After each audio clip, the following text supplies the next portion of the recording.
live in the dark at Celebration Bowl Radio Row. Can't get the lights working in here, but joined by Jackson State running back, SWAC Offensive Player of the Year, future All-American Irv Mulligan. Irv, talk about this season, man. I mean, you overcame injuries early in the year. Coach TC talked about just your resilience and how dedicated you've been to I guess, performing on the field, man. Talk about just how special this year has been for you. Man, this year has been very special. Meaning that it was my senior year at that. It was the will and the want to, man, because, you know, a lot of guys' mind get a little weak when they come off an injury, or a lot of guys don't have the drive they used to have, the energy they used to have, or the mindset they used to have. So just me having surgery in July, knowing we play in August, knowing I'm going to miss the first couple games, it's a fast turnaround for me, especially not having no summer training, no spring ball, no camp. Man, I don't know who really like coming back like that and making an impact on their team. But I mean, the guys and the coaches around me and the training staff and you know, the hospital in Jackson. I was working with the PT guys and the PT ladies there, and they was 2 times, 3 times a day get me back at it. And you gotta be mentally tough to go to practice, go to meetings, go to lift, go do everything you're supposed to do. Then outside of football, make sure you're going to PT once or twice a day, doing that extra PT, doing the extra running, doing the extra biking, doing the extra things that you need to do to get back on the field.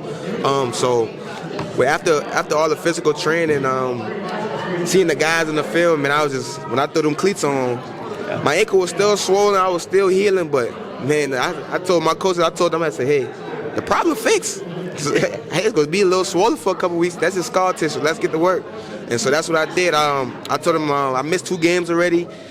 Even though I know y'all not gonna play me that much in the 3rd game, I ain't missing it. I need to see what it feels like. I need to get hit again. I need to run out there and yeah, we played Southern, I believe. If I'm not mistaken, I think I had, if not 2, I think I had at least 1 touchdown for like 57 yards with like a 20-yard reception. So that was pretty good for me. Like, that's still, some guys don't even produce that high in a game with their normal self. So that game really gave me my confidence. Like, man, you still got it.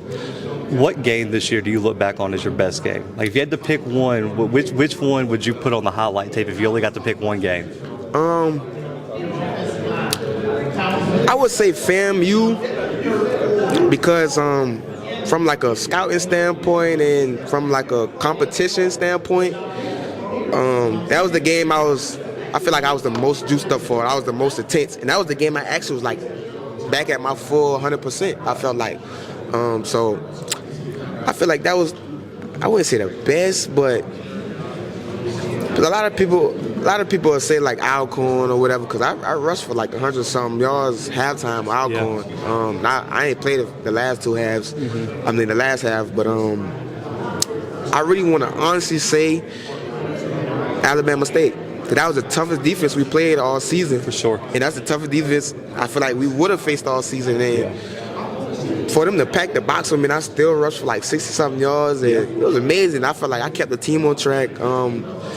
With running the ball, it wasn't like big explosive runs, but I was still getting like 4 or 5 a pop. And like every college coach could tell you 4 for 4, or any NFL coach could tell you 4 for 5. So that's what I was doing the whole game. They was tattooing me, but that's the games I live for. I love games like that. So I feel like Alabama State was my best one.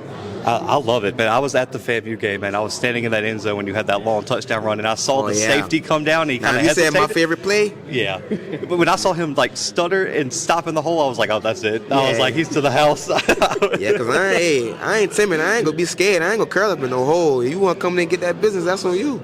I love it, man. That was intentional. A lot of people think I did that on accident. I'm like, man, listen, ain't no way a dude go truck him like that on accident and bounce off and get vertical that fast. I'm like, I seen him folding in, but that don't mean that I bank myself on winning all my one-on-one battles. I feel like I'm a punk or something. If a dude tackle me one-on-one, he got to get me backside or blindside, something. Well, up front, you got to get this business. I don't care who you is. I don't care if you're already in the league. You still can get the business. You know what I mean? I think we could put him at edge rusher, man. You got a linebacker edge rusher mentality. Oh no, man. that's what people don't know. If you play running back, you can play linebacker. If you was a linebacker, you can play running back. I actually was a linebacker at first. Oh, really? I went to camps and stuff for both, but I just really made my money more at running back because, of course, I'm getting more opportunities and more film for running back. So I just took the running back route for college. But I'll be honest with you, man. It's the will and the want to, it's the mindset. So any position I play, hey, you know, I wish I was playing linebacker this game, though. You know, the quarterback came on stage a little cocky, you know. Last night I had to talk him down a little bit, so, and I ain't even really the trash talker, you know. But if you get me in the room and you know, you want to talk that talk, or, you know, I'm going to talk it and walk it. I just know you just going to talk it, though, you know. Yeah. But, yeah, man, it's just exciting. I'm just excited to be here, man. I could tell. Your energy's infectious, man. Now, when you... I guess what's some feedback you've got from NFL scouts, man? Me and him have been vouching for you, man. You deserve a shot at the next level. If there's an NFL running back out there in the FCS as you, what's some feedback you've got from scouts thus far about your game? They love me, actually. It really wasn't like no bad feedback or anything like that. They all just told me, just finish the season strong.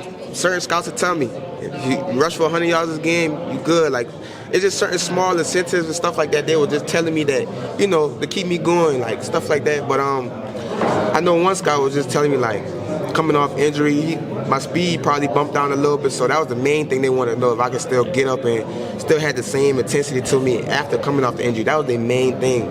The one thing they was worried about is the injury. But once they see that I was still playing at a high level and still helping my team win, man, they was coming. You know, we seen probably every team, man.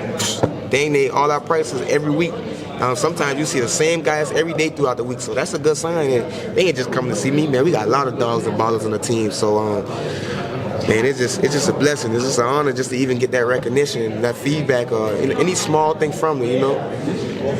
Early burst acceleration, closing speed, contact balance. Definitely contact balance. Sound like NFL running back to me. Yes, sir. So 5'10", that's the average height. 5'10", about what, 205? Yes, sir. About 205? That's We good. gonna bump it up to 210. 210? Okay. That's all they want me as, 210. Mm-hmm. So I want that's you to, easy. So just advocate for yourself. Tell the folks what they're gonna get on the next level when they bring you into camp. Oh man, yeah. I remember Walter Payne. He went to Jackson State, right? Mm-hmm. And then a lot of people thought he was gonna be a sellout when he got to the league. And I remember he saying, you know, if they ain't gonna let you in the door, just kick the damn door down. And I remember him saying it, and that played in my head for like years. So I'm like, me being at a lower level FCS school when I was at Wofford, not a lot of notoriety or recognition. Shit, we barely had fans at our games. So I'm serious, man. Like, we barely had fans. So coming to Jackson State and everything like that, man, it was just a blessing just to even pick up where he left from and do the same thing. So coming to Jackson State, people might say, oh, it's an even lower chance you get drafted or whatever. But I'm like, man, I'm a baller anyway. I'm a shark. You put me in the right team, I'm going to still survive.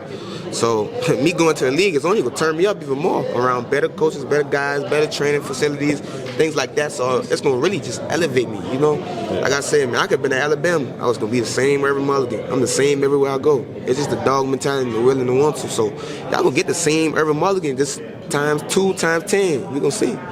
Love that, man. Well, appreciate you, G. Yeah, appreciate you, man. Yes, sir.